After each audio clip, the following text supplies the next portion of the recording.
अस्सलाम वालेकुम स्टूडेंट्स, आज का जो हमारा टॉपिक है वो है सेल वॉल। इस लेक्चर में हम सेल वॉल को मुकम्मल तौर पर मगर कम से कम वक्त में और आसान तरीन तरीके से कम्प्लीटली डिस्कस करेंगे। अगर हम आउटलाइंस की बात करें तो हम इस लेक्चर को 4 पार्ट्स में डिवाइड करते हैं: इंट्रोडक्शन, टाइप, स्ट्रक्चर और फंक्शन। और इस डिवीजन का मकसद ये है कि अगर यही 4 जो पार्ट्स हमने इस टॉपिक के किए हैं यही जहन में रख लिए जाएँ तो पूरा टॉपिक जहन में हमेशा के लिए रहेगा। अगर हम इसकी इंट्रोडक्शन की बात करें तो इसके जो इंट्रोडक्शन है उसमें हम देखते हैं कि जो सेल वाल है ये outermost boundary of the plant cell, ये प्लांट सेल जो है उसकी सबसे बाहर वाली वाल लेयर या जो बाउंड्री होती है उसी को हम सेल वाल कहते हैं। Cell wall is absent in animal cells, animal cell में ये नहीं होती। Cell wall is also present in prokaryotes, ये प्रोकैरियोट्स में भी मौजूद होती है। प्रोकैरियोट्स कौन से होते हैं? प्रोकैरियोट्स हमारे पास हैं बैक्टीरिया और फंजाई। लेकिन जो बैक्टीरिया और फंजाई जो प्रोकैरियोट्स हैं उनमें डिफरेंट होती है सेल वाल बनिस्बत प्लांट्स के। और it is secreted bye protoplasm, protoplasm इसको सेक्रेट करता है। लेकिन प्रोटोप्लाज्म क्या होता है? प्रोटोप्लाज्म जो है ये लिविंग पार्ट ऑफ सेल, ये सेल का लिविंग पार्ट होता है। मतलब जो साइटोप्लाज्म है और उसके अंदर जितनी ऑर्गेनेलीज हैं इंक्लूडिंग न्यूक्लियस, ये प्रोटोप्लाज्म कहलाता है जो कि हमारी सेल वाल को सिक्रीट कर रहा होता है। और अगर हम अपने टॉपिक की दूसरे पार्ट की बात करें तो वो है टाइप्स। अगर हम इसकी कंपोजिशन की बेस पे टाइप्स को डिस्कस करें तो जो प्लांट सेल है उसके अंदर भी है, बैक्टीरिया में भी है और फंजाई में भी सेल वाल मौजूद होती है। और प्लांट सेल में अगर हम अपनी वीडियो के दूसरे पोर्शन की पार्ट की बात करें तो वो है टाइप्स।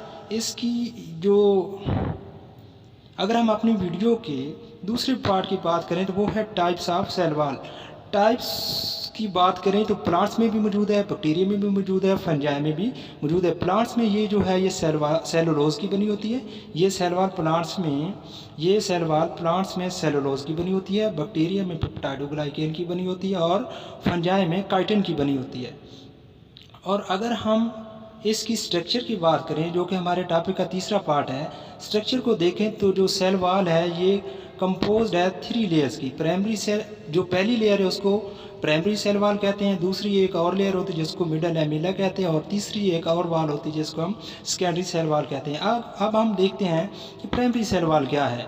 प्राइमरी सेल वाल जो है ये एक लेयर ही है जो कि सेल वाल का एक हिस्सा होती है। और ये इसके लिए हमें ये 5 जो हमारे पास स्टेप्स हैं, 5 पॉइंट्स जो हैं इनको याद रखना पड़ेगा और इसको हम इजीली देख लेते हैं। इसमें ये पहला एक पॉइंट है कि हमारे पास जो प्राइमरी सेल वाल है, अगर हम प्राइमरी सेल वाल जो है वो अगर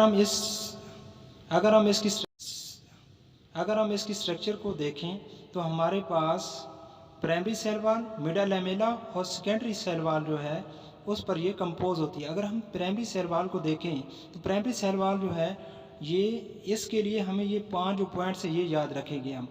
ट्रू सेल वाल, एक तो ये ट्रू सेल वाल है, यही तो है जो प्राइमरी सेल वाल जो है यही सेल वाल को बनाती है, यही ट्रू सेल वाल होती है, यही उसको शेप देती है।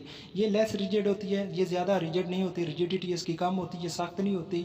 ये डेवलप्ड होती है इन न्यूली ग्रोइंग सेल, जो न्यू जो सेल बन रहे होते हैं, ग्रो कर रहे होते हैं, उनमें ये हमेशा के लिए याद रखें ये ज़रूर होती है। जो हमारी प्राइमरी सेल वाल है ये कंपोज होती है सेलुलोज पे, पैक्टन पे और हेमीसेलुलोज पे ये कंपोज होती है। अगर हम इसके फंक्शन को देखें तो ये प्रोवाइड करती है definite shape to the cell, cell को ये शक्ल दे रही होती है। अगर हम मिडल लैमेला की बात करें तो मिडल लैमेला जो है, middle lamella outermost layer of cell wall की सबसे जो बाहर वाली लेयर है उसको हम मिडल लैमेला कहते हैं। ये प्रेजेंट होती है between the primary cell walls of 2 adjacent cell. 2 cells आपस में अगर एडजेसेंट है, जुड़े हुए हैं, उनके दरमियान में जो एक लेयर बनती है उसको हम मिडल लैमेला कहते हैं।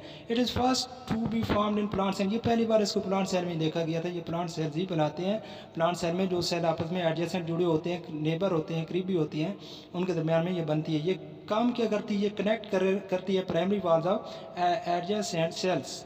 जो सेल्स आपस में जुड़े हुए हैं उनके दरमियान में ये कनेक्शन पैदा करती है और ये सीमेंटिंग एजेंट के तौर पर, जैसे सीमेंट काम करती है, ये दो चीज़ों को जोड़ के रखती है, उसी तरह कनेक्ट करती है दो नेबरिंग और एडजेसेंट सेल्स को। और अगर हम सेकेंडरी सेल वाल की बात करें तो ये प्रेजेंट होती है इनसाइड द प्राइमरी सेल वाल। हमारे पास जो प्राइमरी सेल वाल है उसके अंदर की तरफ हमारे पास सेकेंडरी सेल वाल मौजूद होती है।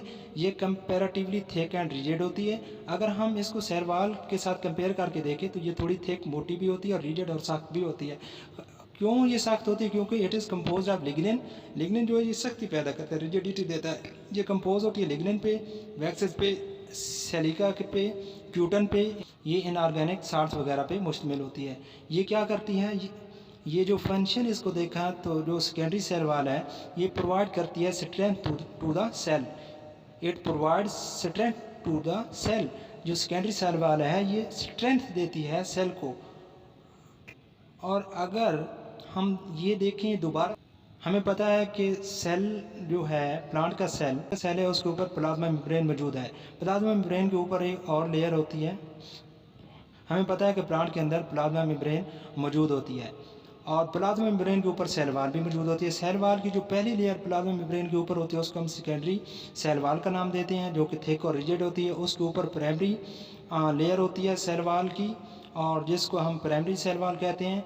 और अगर दो सेल आपस में जुड़े हुए हैं प्लांट सेल के तो उनके दरमियान एक और लेयर बनती है जिसको हम मिडल लैमेला कहते हैं। बस यही इसकी स्ट्रक्चर है। और अगर हम अपनी टॉपिक की लास्ट जो पार्ट है, जो कि हमने कहा था फंक्शंस की बात करें तो ये जो सेल वाल है ये प्रोवाइड करती है shape to the cell, plant cell को शक्ल देती है। Keep the cell rigid, cell को मजबूत और सख्त रखती है, रिजिड रखती है। Does not act as a barrier. हमें पता है कि जो प्लाज्मा मेम्ब्रेन है वो बैरियर के तौर पर काम करती है, लेकिन इसका बैरियर के तौर पर कोई काम नहीं होता। ट्रांसपोर्ट जो है अपने से अंदर गुजरना वगैरह सेल के अंदर और बाहर की ट्रांसपोर्ट वो प्लाज्मा मेम्ब्रेन का काम होता है। और ये प्रोटेक्शन देती है टू द सेल।